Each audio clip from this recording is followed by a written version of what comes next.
So here at Galaxy Lights at the Space Center in Houston, you walk in, they give you a little guide map. That's what you got going on. Starts at 6:15, and I'd say we are fashionably late. Of course, in the Space Center,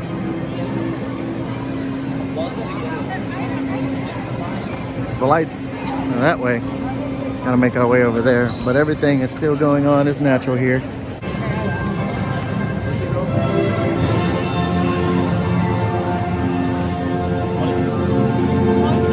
Oh no, this just started out of nowhere. I go, woo! And they go, woo, woo, woo! What is that?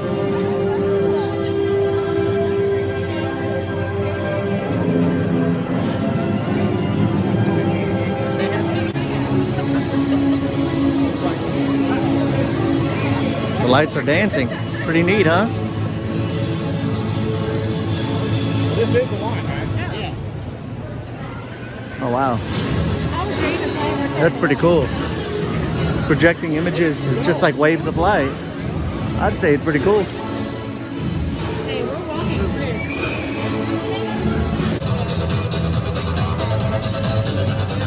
I'm gonna fist bump till my arm falls off. Fist bump like this, Louie. Before we go into the lights, we go down this little spot right here and you take a picture with your family or whomever. Your little, like so. On the Venus tram. Tram is in motion, keeping your arms, legs, and feet and other objects inside the tram at all times. And if any of us are traveling with any small children whose feet do not fully reach the floor, please make sure they are seated between two adults if possible, and any child under the age of 4 should be the lap of an adult.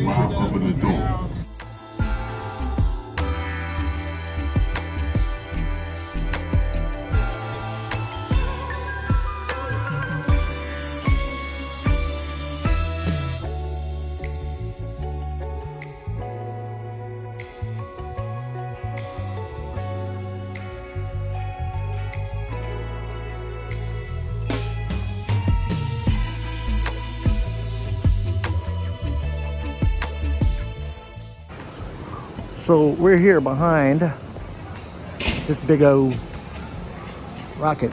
Let AidanGamez give us a little insight on one of these engines here. Well, this engine was, at its time, was the biggest engine ever. It was the first rocket or engine to get out of the Earth's atmosphere. These engines are probably one of the biggest ever in existence, and probably one of the most powerful in existence. Here, come this end and talk. Maybe no, we're not tall enough to where it could echo in there. And it's probably about 12 feet in diameter. Each part of this rocket are used in a different Apollo mission. Like, I think the capsule was used in Apollo 11, which was the first mission to the moon. And this, I think, the actual main part that got the rocket out of the atmosphere was used in 12 or 11, or not 11, 12 or 14, because 13 was a failed mission. But every single part of this rocket was used on a different mission.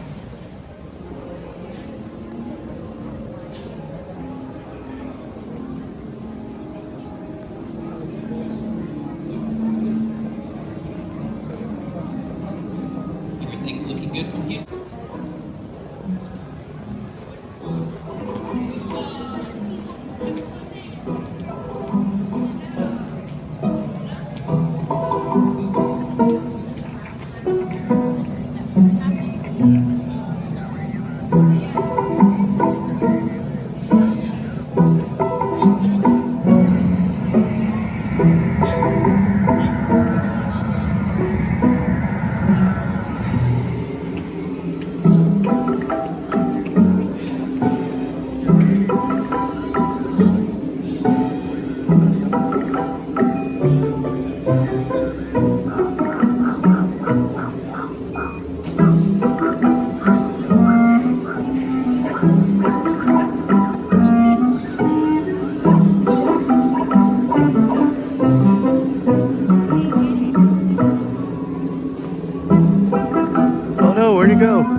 He's going back and forth for it.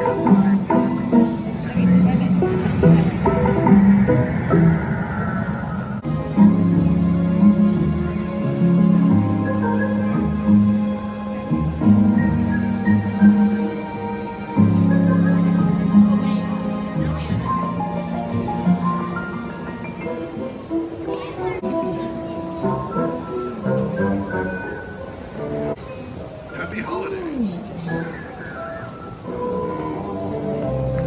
Good mission, Houston.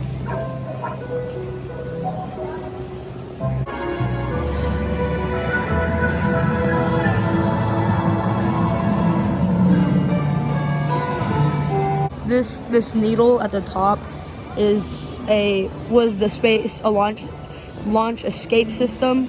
So whenever a takeoff didn't go right and something happened lower down in the ship, those are engines right there, and they would pull the capsule, which is right there, away from the ship, and then the needle part would fall off, and the parachute would deploy off of the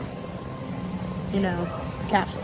The reason that the whole ship is different colored, black and white in certain locations, is for the scientists to know how fast the ship is rotating and how slow it's rotating. The rotation helps the angle, so they had to make sure that everything was going correct. And if the rotation was too quick or too slow, that they would abort the mission. This was using actual mission control in the 60s and 70s. This was? This exact computer. All these buttons did different things. I guess it was this. What switch top?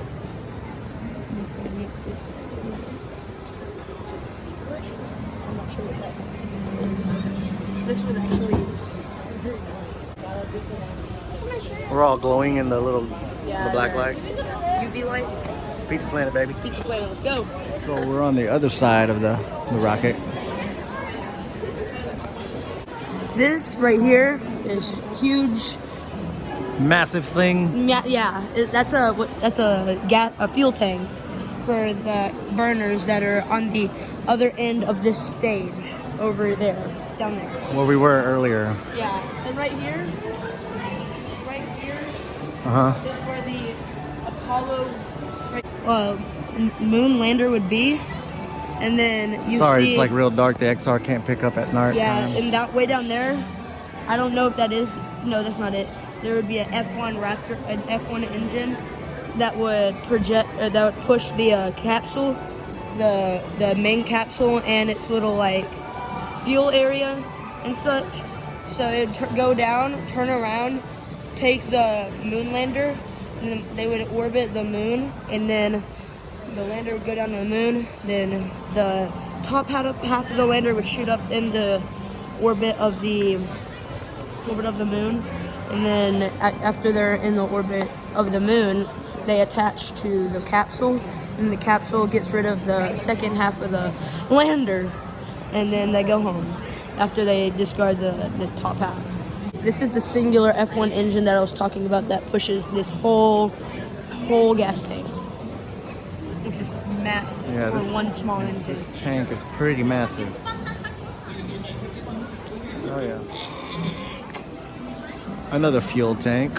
And this is an array of 5 of those engines on there, which are F1 engines. There's an array of 5 to propel this farther in the middle between the Earth and the moon. And this part somewhere, the part that was used in, say, Apollo 11, it's still out there somewhere. All the way down to Apollo 17. On the very end, you can see the 7, the last flag. Apollo 1 through 10 were all just test were just test missions, and actually Apollo 1 was another failed mission where the Apollo 1, I think it was testing the capsule it's the new capsule design, and they actually died in the capsule from an electrical fire. There was a spark and the oxygen like killed them from fire, so it like exploded from the inside.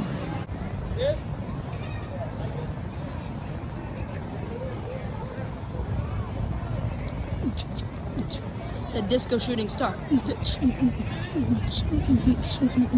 This is the SLS, which is going to the moon, or taking the first woman and men to the moon in 2024. Actually, a part of Mars that a sample brought back. It's pretty smooth to be from another planet, but it's still got some texture to it. It's really cool. I don't know how they got it back from planet Mars. I think it was like a rover mission, I'm pretty sure, but yeah, this is part of Mars.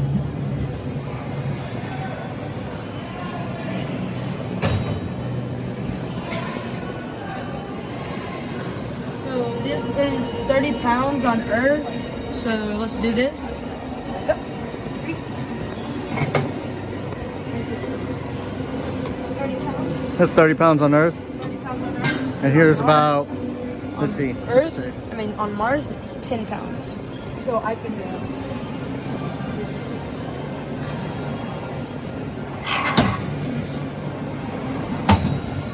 Here, I want to try.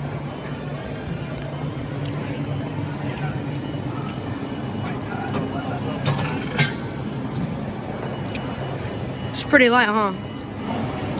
Imagine carrying that around. And here's 30 pounds.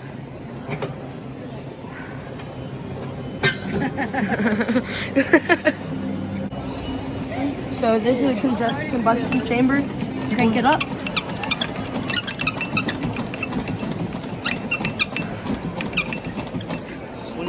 Whenever it gets past this red line, it'll shoot all the way up there.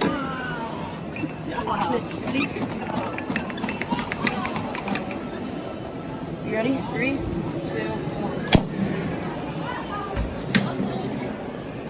1. Station will go into the moon.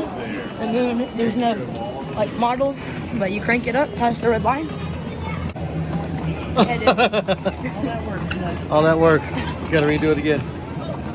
Alright, and I get it. It's hard to get it past this red line. Here it went. Here we go. And this is the SLS. This is the accurate representation. The thing is going to the moon. The solid rocket boosters, they shed off whenever we get an atmosphere. And this is the core stage that will do most of the work. Then this is launch stage, a launch vehicle stage adapter. And it'll be like right there. And that's when the cryogenic propulsion stage will push it towards Mars, and then the Orion spacecraft adapter will break apart, and the Orion service module will have a rocket in it. The launch abort system will shut off during launch. They'll come around and they'll go to the Mars, land, take off, and go back home. So that was the Galaxy Lights. Me, Ma, and Mrs. Goto, and AidanGamez more. AidanGamez more with the commentary content. Thanks to him, because I don't have all the knowledge. So he wanted to come in and give us the information and lowdown to that. So go to his channel, check his stuff out. He changed his YouTube channel one time to Aidan Does Space. Yeah, because I went through my stage. I used to love space, and I still do. I have pretty high knowledge on that kind of stuff. So if you want to look into space or have any questions, go to his channel, leave him a comment, like and subscribe to his channel, AidanGamez more.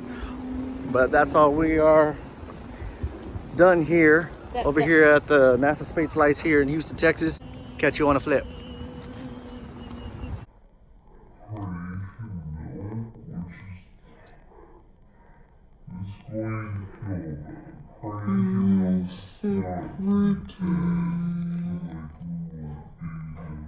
One by one, Well,